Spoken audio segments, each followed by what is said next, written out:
world blind.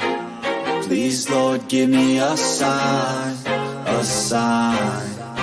I feel like I'm losing my mind. Is everybody in the world blind? Please, Lord, give me a sign, a sign. I wanna be the greatest. Everybody on their face shit. I look around and feel like everybody.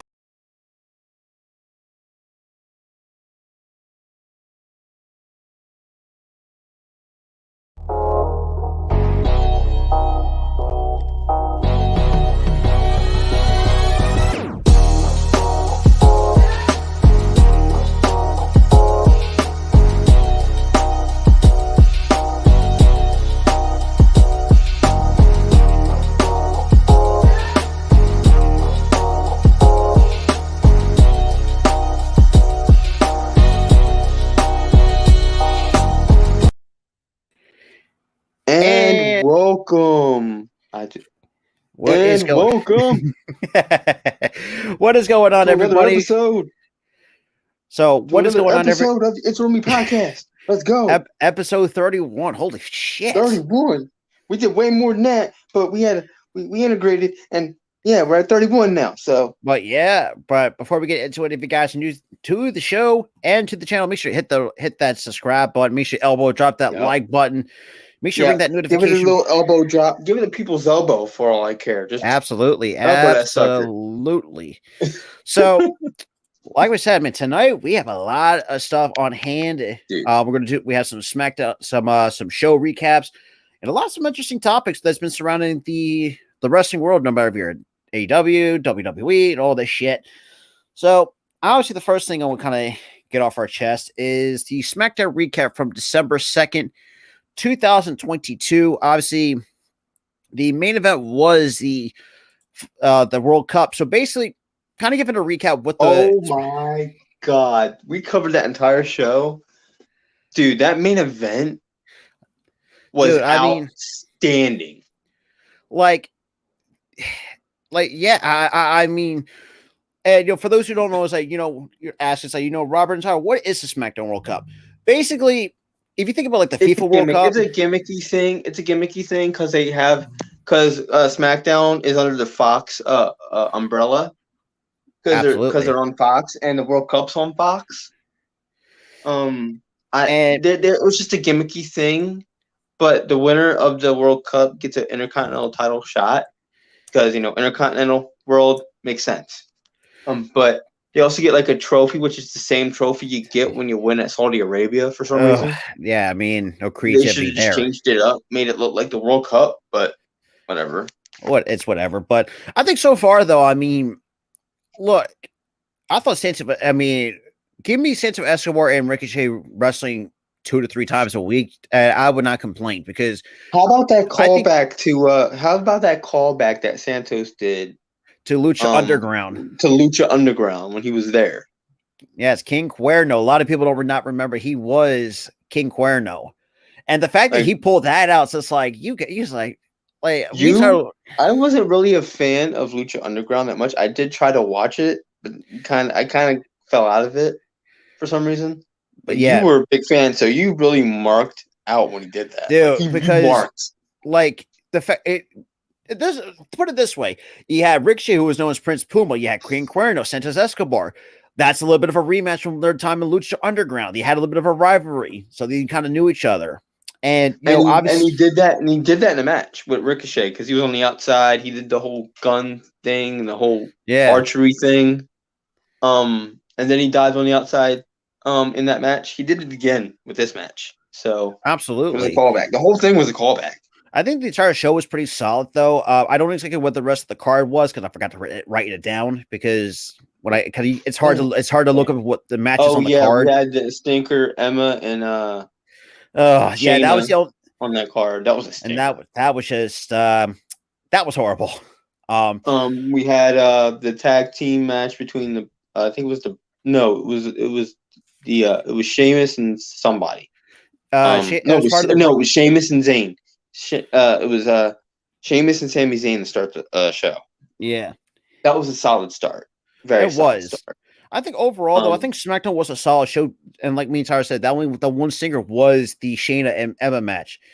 But I think overall, I think, like I said, I think I think the last time when we did the watch party, I think it was what we gave like a solid 8 because of on the December 2nd episode of SmackDown when it was on FS1 because they moved it because of the Pac-12 championship.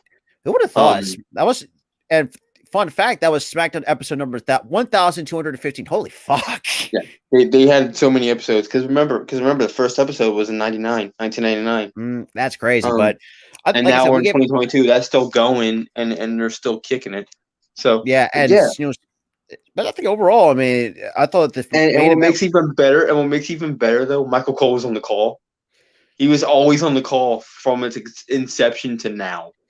Yeah, it's crazy. It's crazy to really think about it, just how much, and wrestling as a whole has really changed the last, how long? Not saying the last 20, but income like for us, it's in the last 20 years. But it's just, it was a heck of a lot different. Now it's a lot different. Some of the shit that they actually got away with, like in the old days. We've already mentioned this so many times, man. Like it's you gotta watch it. It's on Peacock. Every episode of SmackDown and Raw. Watch it. Raw. You'll see what we're talking about. The old shit show that was the remake of ECW in 2006. Yo, unfortunately, the 2006. Yo, the ECW reboot was such a flaming pile of dog crap. Oh my god! Yeah, it was just funny. But now we go on to the Raw, which shout out to Earl and being part with Earl and Jeff because we got that covered. Yep. Oh boy! I was gonna do it with them but the problem was I felt like a little bit burnt out from doing. That makes sense. The other show and doing it so late and ending at 7:30. I didn't want to just jump onto another show. So, but yeah, mark my words. I'll probably be on it next week, probably. So you start off with with a tag team match, which earlier today with the Usos and the Bloodline kind of took out Elias, which unfortunately that got Matt Riddle to find a new partner in Kevin Owens, and Sami Zayn's face kind of says a sorry. We kind of know, well, this is kind of speculation, but this is where our gut feelings kind of really is leading to us. It's going to suck, but I mean, but we'll get more. The way the Bloodline's been treating Sami in like the recent weeks, I'm thinking this is gonna really suck when they turn on him. It really is, and but other than that, though, man, it was a really good match. But we know the Usos were going to pick up the win over Matt Riddle and Kevin Owens, and then unfortunately during that time, there was only one segment on Raw that should never been there. That was JBL's Poker Invitational. I was like, Here's the one gripe that I have. What on earth was Dominic doing in that segment? Am I feeling Usi Mitch? Usi Mitch? Yes. Even though it sounds, let's be real, it sounds weird when you say it. Let's keep it, I will admit that. But it's funny. It really is. Not just Dominic. You also had Otis back there just eating his. But here's the thing: you have jobbers, and then you have Dominic, who's getting a push. What? Not just that, you also had Johnny Wrestling back in that segment as well, with me and him, the OC. Johnny Gargano's been booked as a joke lately. Let's be honest. That feud with The Miz, he's become comedy fodder. But yeah, and that leads us to a triple threat match to have us go into be part of a number one contendership. So obviously you had Rhea Ripley, Asuka, and Bayley going at it for the Raw Women's title. So Bayley picks up the win. I think we'll have an opportunity to take a shot at Bianca Belair. And then we get a Seth Rollins promo, but for the love of God, someone mentioned in the chat once, some of the shit that he wears is who designs his fucking outfit? His designer choices, bro. That shirt he wore the other day, it was like, what? It was like almost see through, and he looked like he's wearing underwear under the. I'm like, that's like, bruh, this is PG. This is a PG product. This ain't PG. You and your skivvies. Same PG, dude. And he out with like disco gear, and the jacket was like one size too small for him. And someone mentioned in the comments said, did he raid Becky Lynch's closet against like I just Yeah. face palmed. It's like did. that's He like did. He did. but for some reason, I mean, I'm really liking how Seth Rollins really is. Because let's be real, I'm really digging that visionary. And then I love how the crowd reaction organically turned him face.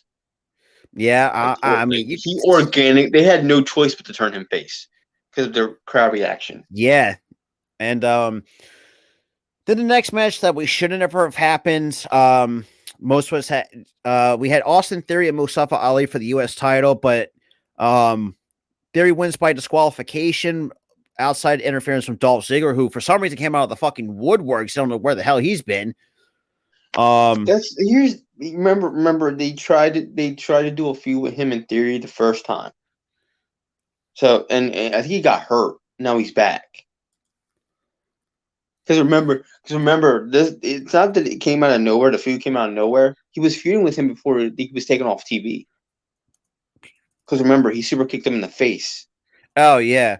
Because he hated how cocky he was being, and he was sick of him. So he super kicked him in the face in the ring to start that feud. They never really explored it enough because he was taken off TV. Because I mean, that had like a really good storytelling on paper. But with the way that Austin Theory, and let's be real, I think Austin Theory is a really good US champion, and especially with this new. Let's be real, I love it. I love it because here's the thing. When he was in that selfie gimmick, it was bland. It was bland. No one really bought into it. It was basically. Now he's in this like aggressive.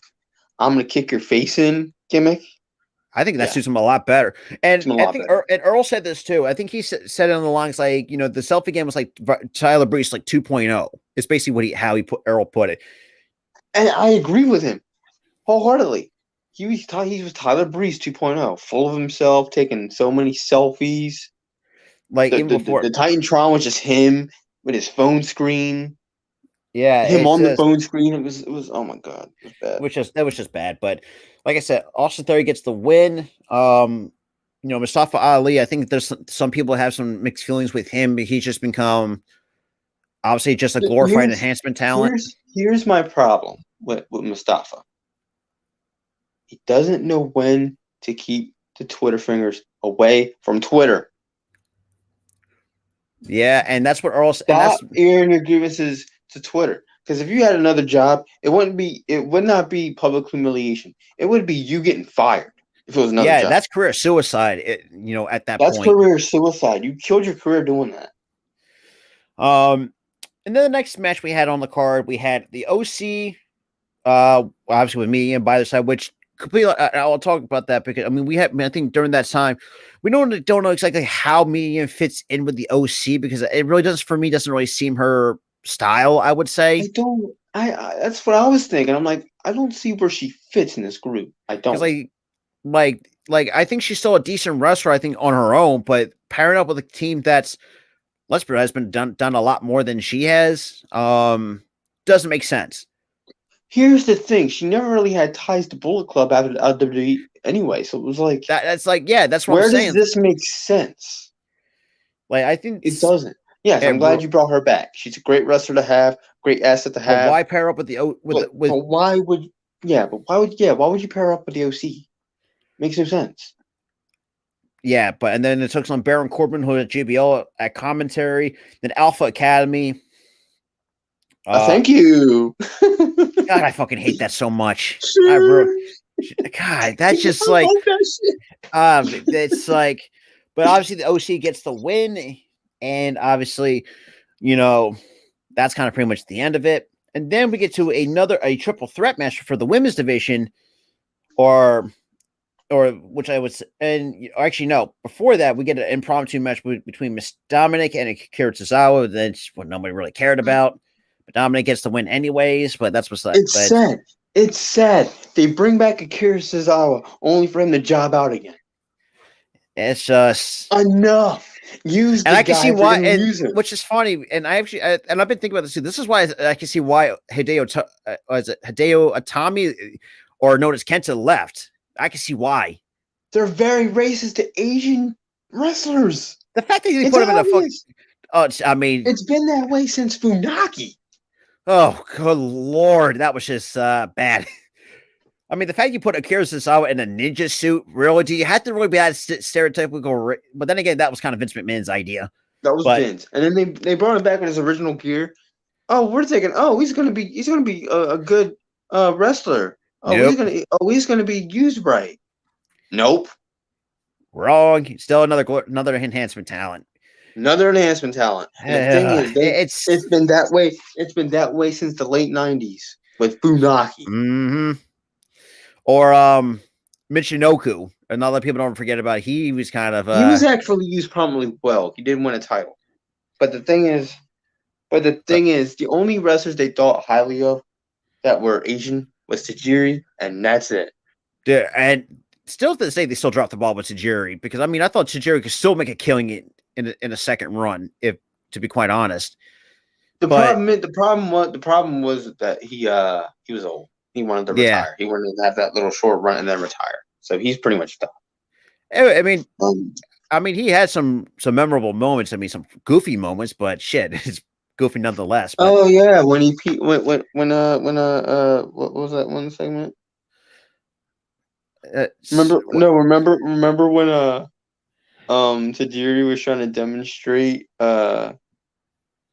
what's her face, Christy Hemme had a kick, Oh yeah, and then Christy Hemme just run right into William Regal.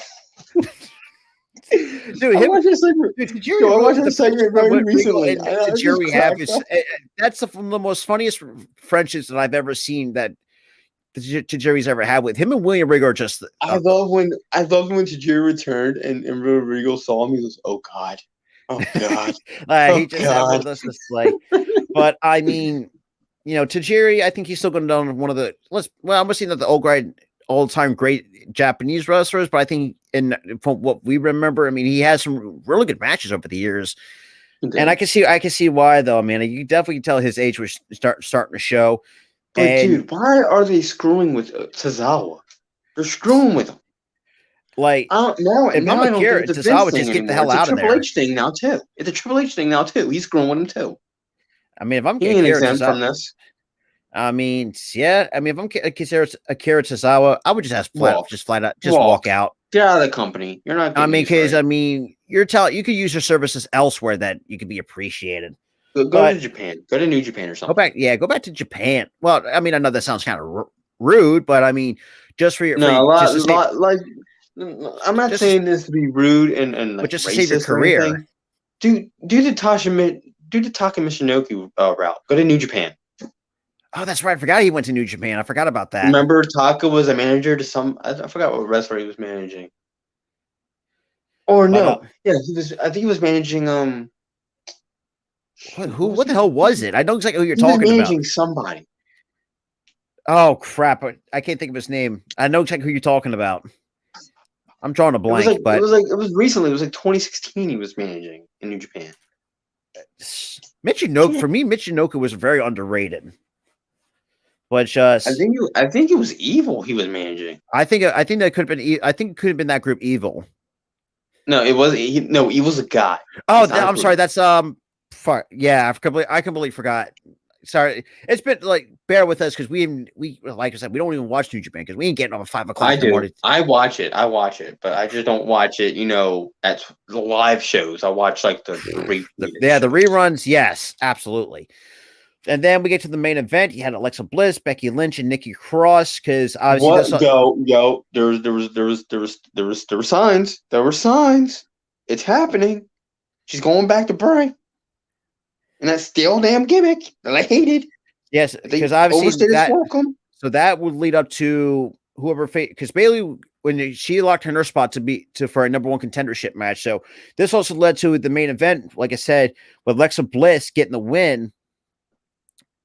Now, another thing is too, like, I don't think they ever explored Bianca and Bayley at all. I don't think they even faced each other at one point, did they? They did. They did. Hell in a Cell. Remember? That's right. I forgot Hell in a about that. Cell. KOD off the ladder. She wins. That's what happened. Honestly, I mean, I love Bianca though, but good lord, I mean, at this point, I would have had to drop the belt. For me, I think Bailey should be the one to take the belt off her. Honestly, at this point, I loved her reign. I loved her reign. It's starting to get stale over time. She deserves another one in the future. I see it, but it's starting to overstay its welcome. Kind of like Romans. Is overstaying. Oh, good lord! This is overstaying its welcome. Because it's either at some point it's like someone's got to take it off him. I think Cody's got to be at least one of them to take the damn belt off of him. Every time he retains, it's like, for the love of God, who's going to take the belt off this guy? Like it's getting really to the point like we don't need. Look, and I like Roman. Don't get me wrong. I think he's a phenomenal talent. The tribal chief character doesn't need a belt anymore. No, I mean just a character with. I mean, looked at him without the belt. I mean, he was pretty solid without it. So either way, it's like I don't get it, but like I said, Alexa Bliss gets the win, so that says a #1 contendership match next week with Alexa Bliss and Bayley. Which I think for me, if I'm going to put my money on that, I think Bayley's going to take the win. But then again, I think Alexa somehow is going to pull it out because no one had the book and Damage Control, so I wouldn't be surprised. At the same time, but then we go to NXT, and then NXT was actually pretty decent this week. Because obviously I think this is like the last show. I think second to last show before the Get Ready for Deadline. Actually, this is like next week's going to be the go home show before the pay per view. What a Philly halftime. But so we started off with the triple threat match for the qualifiers for the Iron Survivor. Now, what you don't, it's basically it's the NXT's version of, I would say, the Elimination Chamber, kinda. It's kind of like an elimination match plus like King of the Mountain. Yeah, like that combination. And like a championship scramble, a little something like that. Yeah. So you had Axiom. Whoever gets pinned first has to be put into a cage. Yeah, for about 90 seconds. That's pretty much the same as King of the Mountain when they did that, but they don't have a ladder. They don't have a title. So you started off with Axiom, Bob Wagner, Andre Chase. Andre Chase looked still pretty solid. I'm really liking Chase U, but Axiom picks up the win, so he'll be the fifth man. Thank God! I thought it was going to be Von Wagner for the longest time. I'm happy that it's not. But I mean, yeah. So he picks up the win over Wagner and Chase is kind of the last couple of weeks. It's been very irritated of some of these losses for Chase U, and then obviously we had a kid to cut backstage. Hale, wanted to start the fight, and obviously that led up to, I think we say, the main event to that. Or say no, the second last match before the main event. Then we had Tony D'Angelo. Somehow I'm really fucking digging his character. Don't get me wrong. He returns to in-ring action after suffering a knee injury. Obviously takes on Zaya Quinn, basically enhancement talent. So obviously Tony D gets the win. And he cuts a promo too. It's just like saying, like he's back and he's coming after Wesley for that NXT North American title. Sign me up for that shit. Please, for the love of God. Yeah, I feel like he got screwed over of a spot because of his leg gave out unexpectedly in that first meeting with him. So I kind of expect them to re-explore that feud. So. And which just looked like it's going to happen. Then, unfortunately, knowing that I know a lot of people don't really watch NXT, me and Tyler, we have our mixed feelings on Pretty Deadly. Basically, it's like Breezango 2.0, probably one of the worst rip-off versions you could ever think. So they present a real Christmas. Good fucking Lord, what the hell did we get ourselves into? And then we get a surprise appearance from the New Day on NXT, which is very surprising. Now, Xavier Woods, calm it down with some of these, I would say, dirty jokes in your promos. Dude, I don't know what was that backstage segment. I'm like, he was talking about giving birth and something like crowning. That. I'm like, what? Well, yeah. I'm like, what the heck? And that will officially lead up to their match at Deadline for the NXT title match, tag team title match, I should say. I think that's going to be a good one. Yeah. And did you like the hairdo? It was like a callback to his first NXT days. Yeah, I think this is the Kofi's never been in. Oh, that's right. This is before Kofi was like, was he really in it? No, Kofi was never in there, but Xavier was. So this is the first time Kofi's ever been in NXT, because you really think about it, because before NXT became what it is now, you also had a thing called FCW. A lot of people don't remember FCW was the NXT before NXT became a thing. Well, and then NXT became a goddamn reality show, and that was just kind of fucking ugly. Oh my gosh, it was like a bad reality TV show. That's like, what the fuck are we watching? And then obviously I watched that. I watched one episode of that back in 2012, and I swear to you, my brain cells just died. Like, it's like you had some of these rookies and the veterans they paired them up with. It was just bad. And then we get to a match with Hank Walker and Charlie Dempsey. If you not watched Charlie Dempsey wrestle, boy, does this man look like his goddamn dad. I swear he even wrestles like his dad. Like, the Charlie Dempsey obviously gets the win, but at some point, if I'm Shawn Michaels, at some point you're gonna have to get this man at some point into either like the NXT, the North American title picture, or because for me, I think he could be a good NXT World Champion on paper. Yeah, I don't think he's ready for that yet. I would probably give him the North American title. Yeah, that's what or at least keep developing it a little bit longer. Yeah, maybe a year, maybe a year or two, and then give him the title. But I mean, you got, like I said, NXT so far though, even though you got some interesting stars on this roster. We do, yeah. Now there's some. I think you really do not want to drop the ball with, I mentioned, Wesley's one of them. If you drop the ball with Wesley or Carmelo Hayes, you are screwed. Whew. But obviously Charlie Dempsey gets the win by submission, almost like an STF, almost like a single crab lock with the STF combination. And then we get Isla Dawn's NXT debut, and then she picks up the win over Hale. Chicken soup, chicken and noodles. Mom, yeah. Can I have a drink, please? What do you want? Coke. Coke. Oh, we have Sprite and 7-Up. Sprite or lemonade. Or Sprite. Sprite. Sorry, my mom came in with dinner. But yeah, so like I said, Isla Dawn, basically she's kind of like the witch of NXT, and this is also kind of they're building up the storyline with her and Alba Fire, which I think they might have a rivalry in the past, which I don't exactly know if they do. Yeah, they had a rivalry back in NXT UK. They did when she was Kaylee Ray. Okay, so back then, so they have some like bad blood against each other. So the feud makes sense. I've seen NXT UK to know enough that they did have a feud. So. And unfortunately, and then we get to the main event. Oh, good Lord. And Tyler knows me better than anybody of how I feel about this. We had Wendy Choo taking on Fallon. The damn gimmick. Please do. For the love of Christ.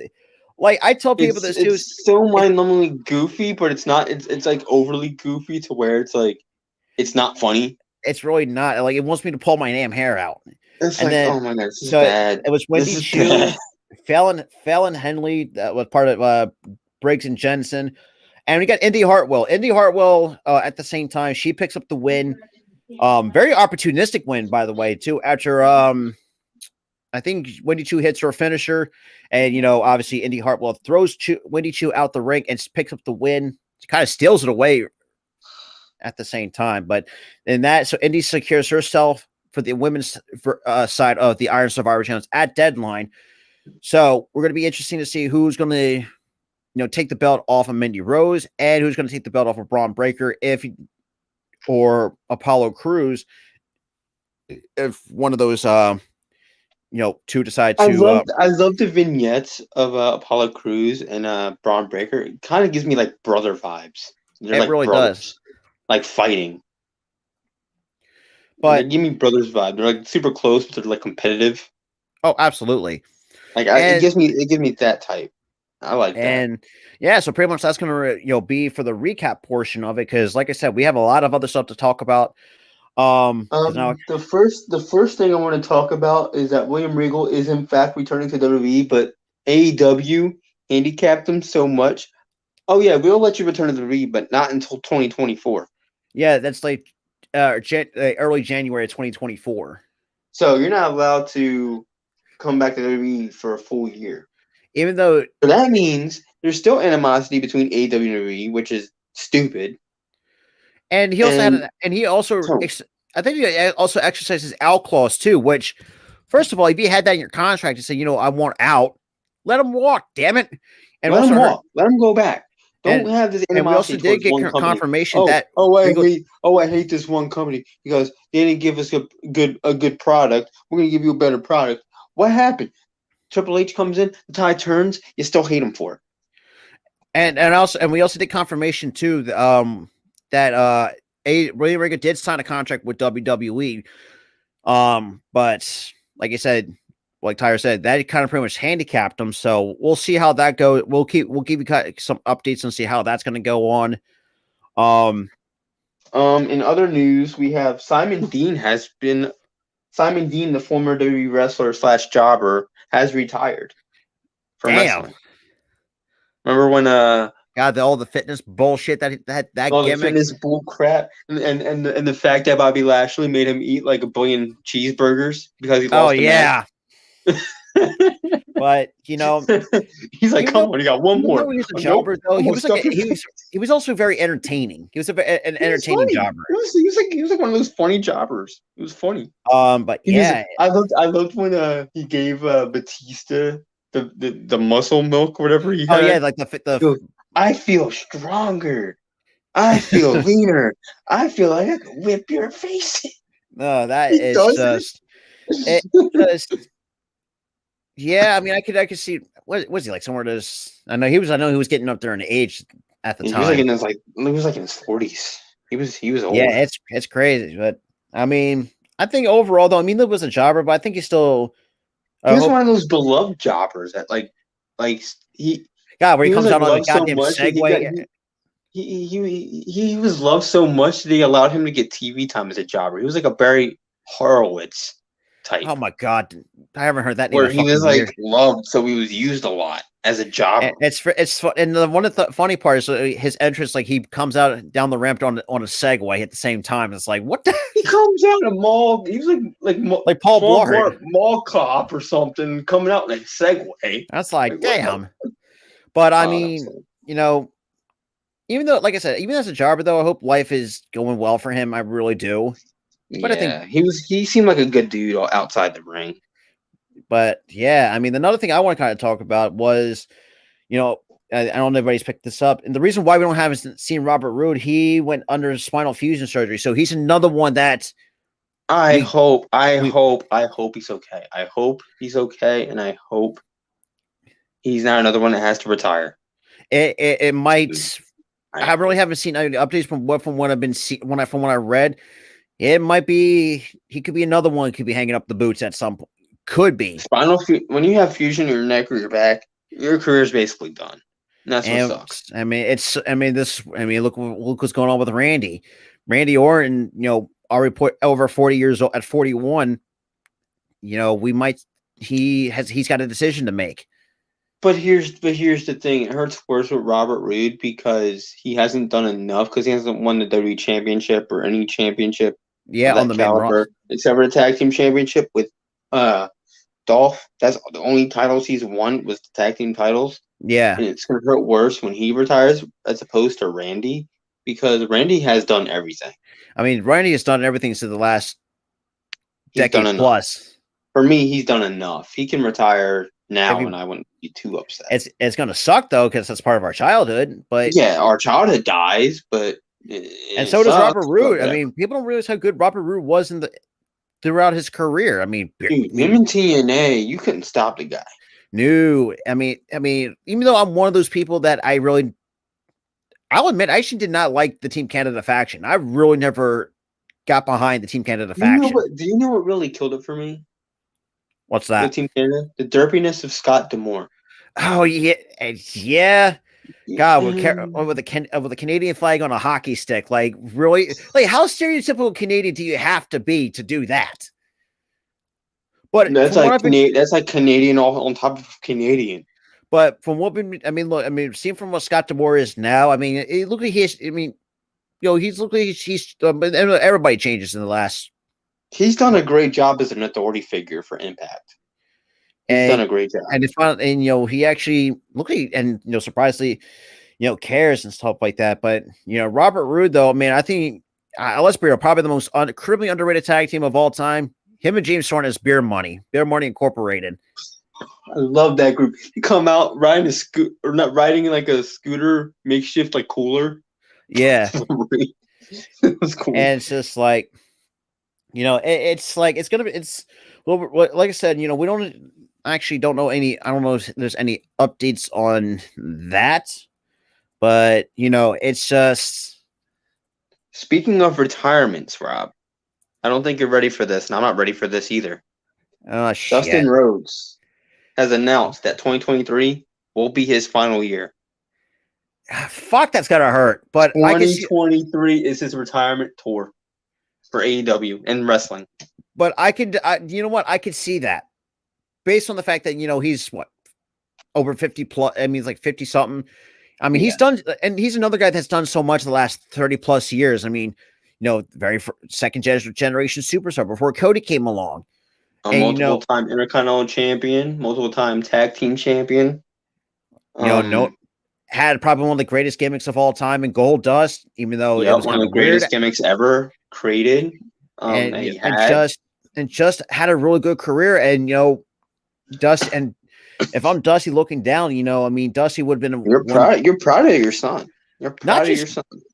I mean, look, even Cody. I mean, look at Cody and has him and Cody just.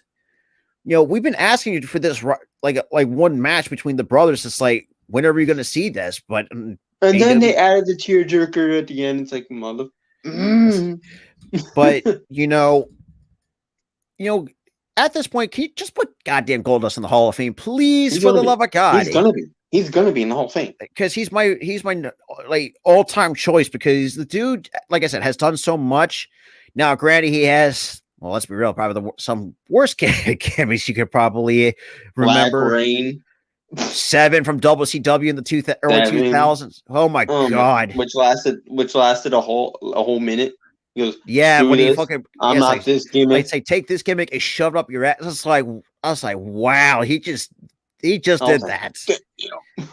Because it's like people don't really say yes, kayfabe is obviously partially dead throughout some wrestlers, but the fact that it's in the majority case, it's dead. But I mean, the only wrestler that's really keeping kayfabe is MJF. That's it. And nobody how about I mean, MJF, man. Well, even though he's a hateable, I know most people would. I mean, as a character, his character, you despise his guts. But let's be real, like probably that you have generational talent in your fucking hands, and if you drop the ball, then you have fucking problems. Could you imagine what WWE could do, especially under the Triple H regime, could do with MJF? Now, granted, he's going to have to learn how to tame down a little bit, but I mean, it's just like, I think for me, if you let's be real. I think really finally, AW, finally, kudos to you finally pulling the damn trigger. Now, because we've been asking for 2 years at this point before he won the world title. Give or take. Yeah, we were asking for 2 years. Give him the title. Give him the title. Give him the title. He wouldn't do it, and they're doing it now. So I'm happy about that. I think. Next up, Butch is going to replace Drew McIntyre in the WWE Tag Team title match due to injury this Friday on SmackDown. Yeah, and that's very interesting. Well, I'm going to say very interesting because, well, then again, this sport is very taxing, and I didn't even realize, at the time, I didn't realize Drew McIntyre was even hurt. So I didn't even know he was hurt either because it didn't look like he was hurt. I tried to look up what happened to the guy, and nothing was. I think it may be a kayfabe injury, maybe. Who knows? Who knows what happens? But we'll figure it out on Friday. What happened to the guy? Next up, Thunder Rosa has been cleared to lift weights, but still has not been cleared to wrestle yet. So she's getting closer to being cleared to wrestle. Yeah. But she's not. Absolutely, absolutely. She's been cleared to lift weights, do the small stuff, Yeah, get back on her feet, and get better. but but yeah, I mean, and then and good for AEW too. Just finally removed that the interim title off the women's championship because let's be real, that was kind of getting really boring. Honestly, it was like Thunder Rosa's been out for how long now, and you still have the interim name on there. Just dropped it. Yeah, we were talking about that in like I think the last show we said just drop the damn thing because we had but even though with Jamie Hayter winning it, was I too mad about it? No, but was it too soon? Kind of not. I was kind of in between, but knowing that we've seen look, and I'll give you meantime we know how we feel on Jamie Hayter, but it looks like she's getting better as she goes along with her career. And me and Tyler talked about this too. Jamie Hayter's, good Lord, if you talk about being super green,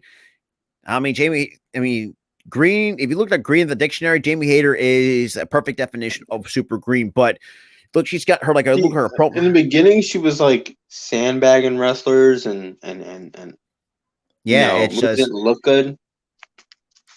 She was also slow in the ring. Yeah, but now she's gotten faster. She's gotten better with the moves, and she's gotten better. She's gotten better with the promos, and her interview skills. She's really improved. Yeah, and I feel like that's why she's gotten the title. Right? Look, you improved. We're giving you the title. I mean, at some point, man, we also did discuss, she had women's world champion written all over, and at one point I thought they pulled the trigger too soon, but then again, I wasn't really too mad about it. But I mean, I was just like, I said it's a little bit too soon, but I can't be mad about that. I mean, I'm happy for her, especially with the progress that she's made, because a lot of she's got potential to be a superstar. It's like the fact, and even though in the press on Dynamite, oh shit, that completely reminds me, which I forgot to recap Dynamite. So my apologies for that because I forgot to. Before we go any further, obviously Dynamite took place yesterday. We kicked off with the Dynamite Diamond Battle Royal. Obviously, the winner will take a shot at MGF for the Diamond. With that, so obviously Ricky Starks gets up the win. And then, can I tell you something about Ricky Starks? That promo segment last night when he went in on MJF, dude. I mean, that I'm like, you know what? I believe this guy. This guy's a star. I'm starting to believe in him. I mean, more.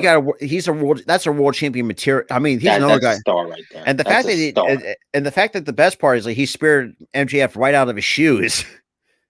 Dude, the dude called him a knockoff Roddy Piper. And he pulled, and he also, and not just Roddy Piper, also, he made some jabs at The Rock and shit like that. Oh no, MJF made jabs at The Rock because he called Ricky Starks a knockoff Rock. That it's but he was saying I'm gonna tear you a new a-hole and all this other stuff. I'm like, okay, all right. And then he was like, I'm for the fans. When they went behind me, I made sure to still be behind them. You turned your back on the fans and they were behind you. You let them down. I never did. And if you tell me that you can't tell me that guy is over, then I don't know what the hell you've been watching, because Ricky Starks. You called him, what did you call him last night? That the crowd was chanting. I don't know exactly what the chant was, but I think. Oh dang it! It was funny. I mean, but so we're definitely get that on Winter is Coming, which is next week. Next week, Dynamite. Winter is Coming, and then. Obviously, I still think, I mean, at some point, I think Ricky Starks is definitely, I feel like should be the next guy to step up to take the belt off of MJF. But I feel like it's still too soon for him to drop. I would say give him. I would say give this feud some time to marinate. That's what I'm saying. Yeah, that's what I was saying. Let this marinate, because you got, I mean, let's be real, the lovable heel that is MJF, and you got Ricky Starks. That's a really good storytelling in your hands. Yeah. Just let that marinate for like Exactly. say like months, maybe in about a year or two, give or take. And then pull the trigger on it. Yeah, But pull the trigger on this. at the next match, next up we have what do we have? we had next? Samoa Joe and Darby Allin for the TNT title match. But we all knew Samoa was gonna retain. I did see that. But look, I mean, whether you like or hate Samoa Joe, but you cannot deny the fact that he's, let's be real, another best professional wrestler to work the microphone. Oh, in yeah. This generation. In on people. He goes in on people. Like Larry say, he's gonna put you to sleep. He literally will put you to sleep. And Darby, man, I love you, man, but dude, at some point your body's gonna wear down over time because holy crap. Enough with the coffin drops, okay? Like, enough. At least do something different because you're gonna kill yourself. But then again, that's Darby Allin for you in a nutshell. And then next thing we had a Jon Moxley promo on Hangman Page, basically kind of asking him, say, if you want to fight, you know where to find me, basically, and just basically a clip note version. And so Jon Moxley, and that kind of type, and he'll be out with the Blackpool Combat Club for the tag team match with Claudio Castagnoli and Wheeler Yuta taking on Jake Hager and Daniel Garcia, while Claudio and Wheeler Yuta pick up the win. And they also cut to what William Regal said about why he did what he did with MJF, and something myself. That's interesting. That's, I don't know exactly how to feel about that. It's like that you could see it was basically them trying to tie loose ends, and they did tie loose ends very well in this. Tie loose ends of that story, and it was him to just say, it was basically his way of saying goodbye to AW and the fans, and in that group. Yeah, it's just he basically kicked himself out of the group because he was like, I feel bad for turning on you. I'm out of here. I mean, because but yeah, and then after that, we cut to a small interview with Jamie Hayter, and Jamie Hayter, like we said, with her promo skills and her interview skills has gotten better as well. Like she will take on anybody to challenge her for the women's world title. But hey, sign me up for that, because I mean, like I said, you got to put a lot of superstar potential with Jamie Hayter. Just keep it going, because if you can, she does well and keeps progressing. Who's to say? I'm digging that. Then we cut to Jade Cargill and the Baddies taking on Kiera Hogan, Scott Blue, and Madison Rayne. Jade Cargill and the Baddies pick up the win. And we'll pose the question: is it really time to break the damn undefeated streak at this point? Because this is getting really ridiculous. It's stale. It's stale at this point. It's very stale. And I like Cargill. At some point, she's got to have to lose at some point. And I love the woman to death. I mean, she's an awesome talent, but her undefeated streak she's basically, do I really want to make this comparison? She's basically like the female version of Goldberg at this point. Yeah, at this point, yeah, she is. And I really hate making that comparison, but that's the way that I see it, and then the main event we had for Dynamite, we had the Acclaimed versus FTR, the tag team title match, which, let me be real, was a really good match and I can see why. The fact that he has Scissor Me Daddy chants going on, so I was like, what the fuck am I listening to? Scissor Me Daddy. I'm like, oh my God. I was like, what the hell are we doing? Like, why? But that's that's crazy. But obviously the Acclaim retained the titles over FTR, which is one of the bigger wins of their careers. But we also knew that FTR's contract's going to be up very soon, April of, I think, in 2024. So they got another. So who knows if FTR decides to resign or will go take their talent elsewhere? But we'll see. Honestly, I don't see them resigning. I see them going back to WWE for another run. Because I mean, they did more than enough for AEW. So they don't. I feel like in this one they actually did because I think the new. Also, I feel like, and I like FTR. I think the new, they were not getting any younger, so it looked like they kind of put they put over. Looks like the Acclaim's really doing a really good job getting put over by some of these veteran talent that's on the roster, which I'm very happy, because I mean, because at one point me and Tara thought that the Acclaim was we felt like they were like jobbers at that point, like they would feel like we were going nowhere, but. At one point, they were floundering. Yeah, At one point, they were floundering so much they weren't even used on TV. They were put on dark for like majority of their first part of the run, and then they started getting over. I think the problem was in the beginning. In the beginning, they kind of struggled to get over, and then they started, find their stride and get over. And then Anthony Bowens had the starts, the Scissor Me Daddy shit. God, what? That's still ain't gonna leave my. You want to know why Anthony Bowens did that? Yeah, because it's a gay joke. Because he's gay. I mean, that's why. I mean, the fact that that got over, that's still, the fact they put that shit on a T-shirt and people have literally had cutouts of actual scissors and shit like that. It's like that'll do it. Having giant scissors, they come to the giant. like literally giant cutouts of scissors. It's like, I mean, I'm okay. Like, shit. I mean, look, if it's working, it's working. It's working. But another thing too, that's just a recap for AEW Dynamite. So my apologies. I completely forgot about AEW Dynamite. So my apologies for that. So another thing, I know some of it's kind of, kind of up and down. One thing this is interesting. Me and Tyler, we kind of been kind of speculate. This has been kind of speculation. I put down, what do we like? Solo Sikoa knows something that we don't. You can definitely tell by his body language. Like there is something going on with Solo Sikoa. I don't know exactly what it is, but the one thing he's just a silent type. I told you, he's just a silent type. But like I said, it could be other speculation, or he's going to find a way to. I don't know. Like he may be a silent type, but I don't know. But he's not into that theatric stuff. But I think he's going to find a way to help the bloodline turn on Sammy. Like we said, it's going to hurt like a motherfucker. The whole bloodline's going to turn on him. They're being fake towards the guy, and this it's gonna suck. But another thing too is like, and I like Solo, and also too, obviously that SmackDown marks 13 years with the passing of Umaga.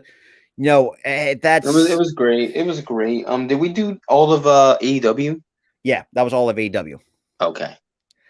And also too, shout out to his and I forgot to put this down. His son, Omaga's son, is now getting into the wrestling business.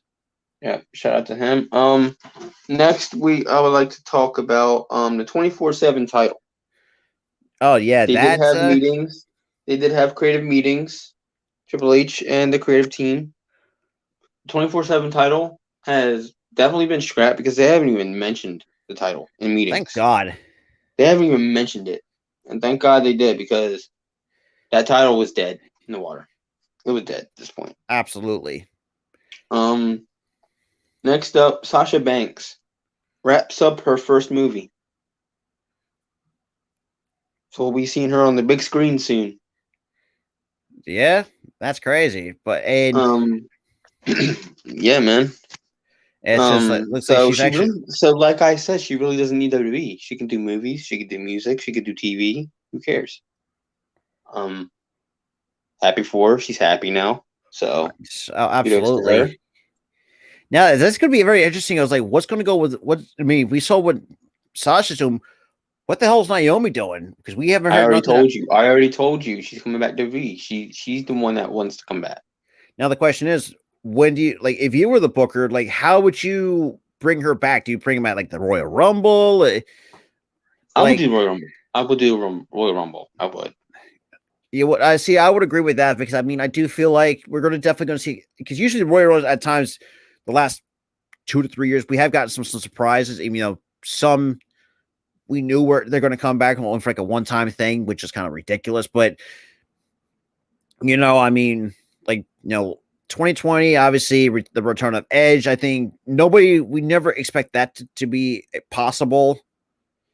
But I do feel like, but we'll see what happens. But Sasha, I'm happy for her, because let's be real, she does a lot better than lose. And the fact that, if you had looked at it, when the last time we covered Sasha Banks in our shows, we've had actually discussed how she actually went on Steve Austin's podcast, Broken Skull Sessions, and she said herself, she's not the Mercedes Vernat, or I'm going to butcher her last name, but she's not Mercedes but she's always like, see, I'm waking up every day as Sasha Banks. Like she, like you could tell that shit's really. You could tell she was burnt out from being that character. I feel like movies would work wonders for her because she could be a character for just such a short time, and then she could be herself. WWE, you can't really do that. You're that character 24/7, 7 days out of the week, 364 days out of the year. Yeah, it's and we can actually see why. I feel like that lifestyle wasn't really for her.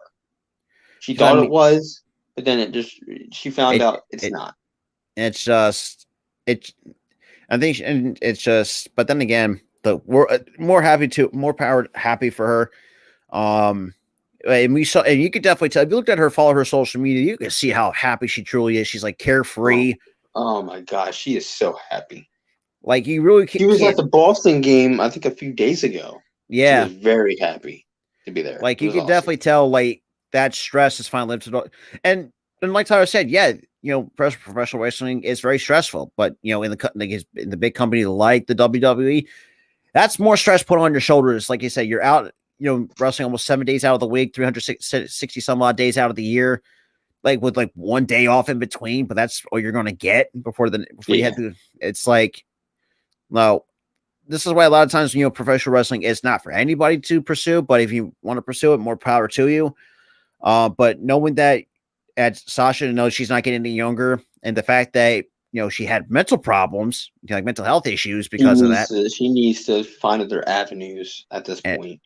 And I mean, she could be doing good at what she has to do, and I'm happy for her. The last thing that I would like to talk about, Kurt Angle has revealed TNA was a possibility for Brock Lesnar when he left WWE the first time. It was a possibility. He said that would be TNA and Dixie Carter was actually trying to pursue Brock back then. That's very interesting. They were trying. They were trying to pursue Brock before New Japan got to him and the NFL got to him and UFC got to him. Yeah. Imagine Brock Lesnar in TNA. Oh my God, that would be. Oh my gosh. Like history could have been flipped up on his head if that was the case. Yeah. Because I mean, I don't know. Because like if you really think about it, I don't know if he would have killed it on TNA, but. I mean, I feel like he would have done a very, very good job at TNA. Would have been one of their top stars.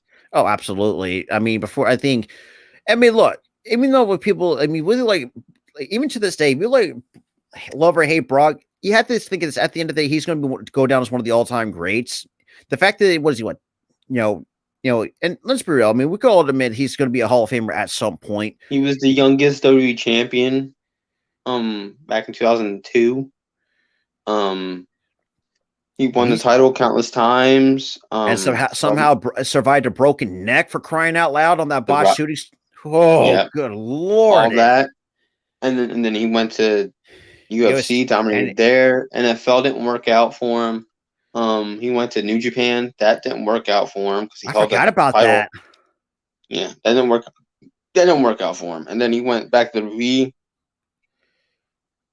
All that and the run that he had there. Man, I don't know if he's retired, if he's not retired. I don't know what's happening with him. But I think overall though, I mean, like from what we've been seeing and the kind of character he's kind of put on, looks like he knows that his time's coming to an end at some point. Because the fact that he's almost pushing 40, even though it's surprising he looks like he's pushing 40. It's fucking that's fucking crazy. He's right near. I think he's right. I think he's past 40. That's I mean, I think I can see why a lot of times hold on, let me check his age. I got you, man. No, I got you. 45. But yeah. So we're getting toward, it's gonna be interesting to kind of talk about.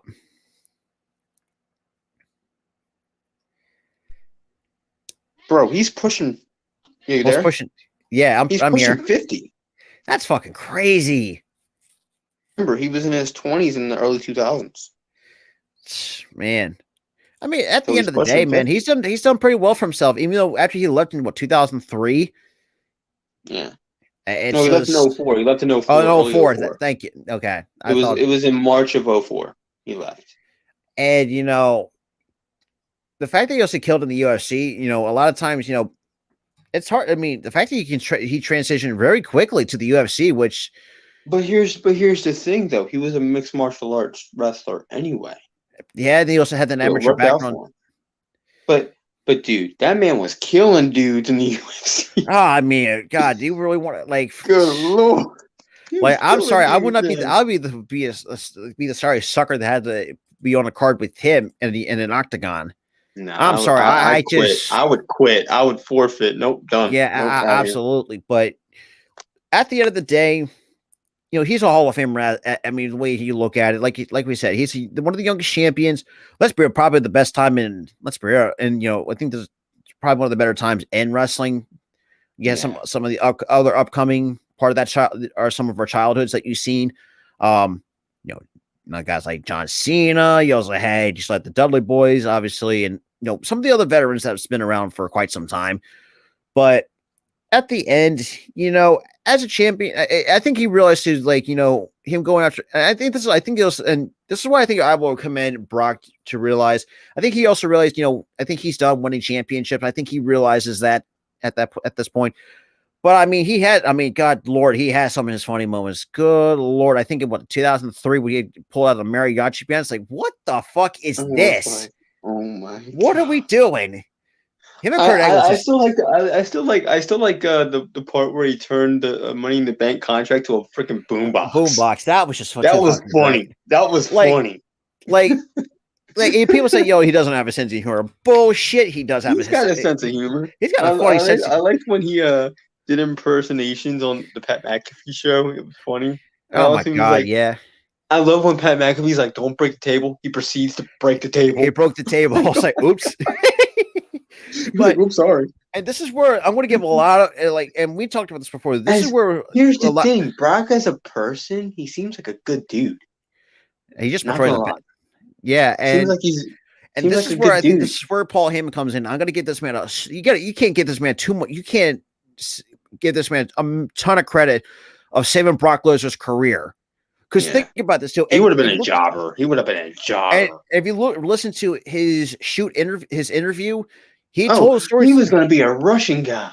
I was like, what the fuck? What? Russian to bounce be. Oh, what Vince? What the fuck? And the fact that this was still Vince, that was one of Vince McMahon's ideas. I wasn't even shocked. I wasn't even shocked at this point. But thank you for Paul Heyman to save the living crap out of him because he was gonna originally manage God, who was it? Not naming his name. You know where I'm going with not naming his name. Yeah. I can't know what you're talking about. Not naming him. Not doing it on stream, not doing it ever. No, I think nobody should. Yeah, but nobody should. And the fact that it's crazy too, the fact that he actually is still, the fact that him and Sable have been, God, he's been married for Sable for over 15. That's been fucking nuts. Yep, he's been married to her since 2006. Yep, it's soon to be 16. God, 16 years. Holy fuck. That's awesome. Good for them, man. Yeah, and the fact that the fact that he's more he's you could tell, and the character he's, and kind of the last thing we kind of want to wrap up is the kind of character that he's kind of putting on, not like what he was the Beast Incarnate or he was Here Comes the Pain. Also, shout out to one of the other best video games of all time. I don't care what that anybody says, but the fact that he also he's like himself, like a farmer and stuff like that. Even though at the time I was just like, what are we going with here? But I can see why. I think he's getting toward. The thing I don't really get. He was like the farmer, and then he's wearing a cowboy hat. At the same time. And then SummerSlam comes along. Then he's like, let's pull out a fucking bulldozer. Let's have him have a whole tractor. Oh, let's have him run over the ring. I was like, what? Look, I'm okay all for that. And, and the fact that, this was at SummerSlam. He's running. Yeah. The funniest spot is when he scooped up Roman Reigns literally in the tractor and he was like, in the ring you go. just like, That what? was funny. Like, this is what, I know there's some people do like Brock Lesnar. And, at times, his character at times can be stale sometimes. Yeah. But if you looked at the way that we've been seeing how we're seeing him outside the ring as a human being, like the dude, I'd hang out with the guy. like I would. he's like, it's just like he's the guy you want to go on a fishing trip or go hunting with. Like, he's just one of those guys that's just laid back. Yeah. And let's be real, his wife Sable in the early 2000s, good Lord, she was good looking back then. And I mean, dude, don't even get me started. But I'm really happy for them. I really do. Yeah. It's just like, the fact that he's actually, I think at the end of the day, if he decides to retire, and look, more power to him. You're a Hall of Famer. You're a first ballot Hall of Famer. I mean, he's done so much. I mean, for the last, 2 decades at this point, give or take? At this rate, 2 decades. But the thing is, but here's the thing. It's not really 2 decades. It's more so he broken up. Because he had the 3-year stint first time. And then he was out of wrestling for longest time. So he was out of wrestling for like 2 decades. I mean, no, not 2 decades, a decade, pretty much. Yeah. And then he came back in 2012, and then he went from 2012 to 2022. It's just he had a longer run in his second run than the first one. Yeah. And we've been also hearing too, because I mean, they also because I mean, with him and Goldberg, we don't want to reminisce that mess. When he lost in like 0.5 seconds, or that too. WrestleMania 20. You talking about WrestleMania 20? That, and also they were supposed to have like a title match in 2003 before Brock Lesnar left in 2004, and that kind of pissed off Goldberg a little bit. It's just like, that becomes a different thing. But Brock Lesnar, at the end of the day, why would that make any sense? He was WWE champion. He was World Heavyweight champion. There were 2 different brands. Why would what? Like I said, man, that's Vince McMahon in for you in a nutshell. Yeah. But at the end of the day, though, I mean, with the fact that even this too, from what we were hearing from Paul Heyman about Brock, like had a broken hip, had a wired jaw, and still showed up to football practice and still actually did it really well in football practice. Like, dude is like he showed up. He showed up with a giant blue bruise on his leg. Yeah, up to his hip, up to his the side. Like after side. I think from what Paul Heyman said, like getting into like a motorcycle accident and still showed up. It's like, what? Showed up to practice. Showed up to training camp. What? Like, and this man is serious. And pairing Brock Lesnar with Paul Heyman, I think that's probably one of the best decisions that yeah. Like, good Lord, like, could you imagine? Think about it too. If Paul Heyman wasn't around, Brock Lesnar couldn't. We would never be talking about Brock Lesnar to this very day, because how let's be real, how the poor booking that could be. The fact that you had other veterans to say, "Oh, you should be like a Russian," it's like, what crack are you smoking? Like, that's still what doesn't get. But then again, like I said, like we said, it is Vince McMahon's. Anything with Vince McMahon, one of the worst ideas comes to mind. That has Vince McMahon written all over it. But at the end of the day, Brock Lesnar, like I said, is a Hall of Famer. I think he realizes too, like he's done. I think he's done chasing championships at this point. I think also he also realizes too. He's actually learned how to put talent over, which is. And kind of actually pretty great finally, because we've been asking that for a while, and because I think it's just like it's gonna be interesting to see what it's gonna be crazy that some of our childhood's gonna be going away, which is gonna fucking suck. Yeah, we're almost pushing 30. It's gotta go away somehow. Yeah, I mean we might see Randy Orton hang up the boots. I mean, at times for a good reason. I mean, I know he's up there in age, but unfortunately, like we said, if you get and we saw what Saraya had to go through with that neck fusion surgery, that kept her off for 5 years. I mean, good Lord. And which is it's career altering. And it's like.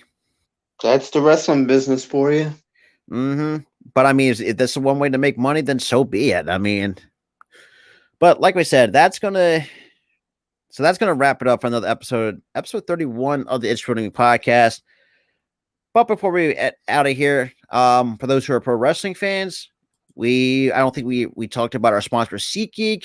If you want to get your concert tickets, sporting events, wrestling tickets, make sure you use our promo code Philly Sports, all capital, at checkout. Use $20 off because you don't want to miss that. But Tyler, any final thoughts before we wrap up out of here? No, I really don't have anything. You hit everything on the nail of the head.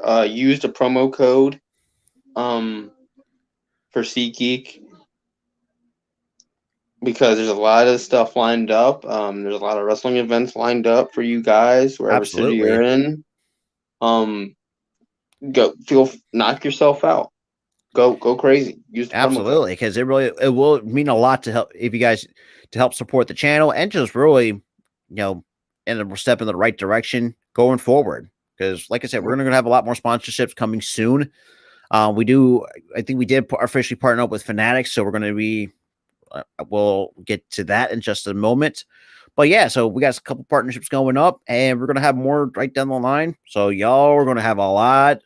This channel is going to be making some big moves going forward in the future. Yeah, we're already making some big moves, man. We're gonna keep killing it for you guys. We're gonna entertain you, the fans, like we've always tried to do. Absolutely.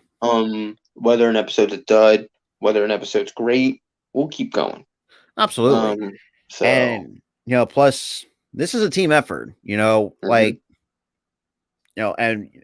and also shout out to Tyler too for this. The fact that we did this once before. We did a show recast. I don't know why we deviated away from that. So each and every week, brother, for Raw, SmackDown, NXT, and AEW Dynamite, we will be doing some short recaps of them each and every week. But other than that, though, that's going to conclude it for the It's Wrestling Podcast episode 31. But with that being said, hope everybody has enjoyed the rest of their day. And hope you enjoy wrestling. We'll see you guys in the next one. Peace.